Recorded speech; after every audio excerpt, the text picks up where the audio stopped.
Selamat malam, saya Cindy Slavia Chandra dari Program Studi Manajemen. Saya membuat video ini untuk memenuhi UTS Studi Kelayakan Bisnis MJ601. Saya akan membahas tentang kebangkrutan General Motors.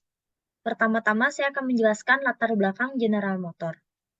General Motors atau disingkat GM didirikan pada tahun 1908 oleh William C. Durant di Flint, Michigan, dan tumbuh menjadi produsen mobil terbesar di dunia. GM mengakuisisi beberapa merek terkenal seperti Buick, Cadillac, dan Chevrolet, dipimpin oleh Alfred P. Sloan. Pada 1 Juni 2009, GM mengajukan kebangkrutan akibat krisis keuangan global. Berhasil keluar dari kebangkrutan setelah mendapat bantuan bailout dari pemerintah Amerika Serikat. Sejak itu, GM terus berinovasi di teknologi mobil listrik. Penyebab kebangkrutan General Motors.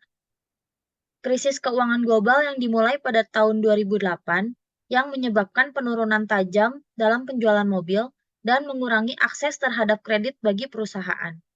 Selain itu, beban utang yang tinggi, biaya operasional yang besar, serta perubahan dalam preferensi konsumen terhadap mobil menjadi lebih kecil menyebabkan terhadap tekanan keuangan bagi GM.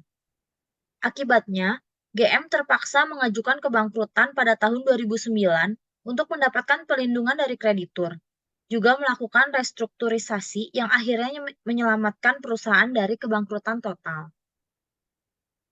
Pandangan komprehensif dari aspek SDM. 1. Biaya tenaga kerja yang tinggi, termasuk upah dan manfaat kesejahteraan, menjadi beban utama bagi General Motors, GM. 2. Hubungan buruk dengan serikat pekerja menciptakan ketidakstabilan di tempat kerja dan mengganggu efisiensi operasional. Yang ketiga, kurangnya inovasi dan keahlian yang relevan dalam mengantisipasi perubahan industri otomotif. Pandangan komprehensif dari aspek pasar pemasaran. 1. Tidak mampu mengikuti perubahan preferensi konsumen terhadap mobil yang lebih kecil dan ramah lingkungan, sehingga menyebabkan penurunan penjualan. 2. Persaingan yang ketat dari produsen mobil lain, terutama dari produsen Jepang, yang menawarkan mobil dengan teknologi menarik tapi harga lebih murah. 3. Kebijakan pemasaran yang kurang efektif dalam mengkomunikasikan nilai dan diferensiasi produk GM. Ini mengakibatkan sulitnya memenangkan persaingan di pasar global. Pandangan komprehensif dari aspek finansial. 1.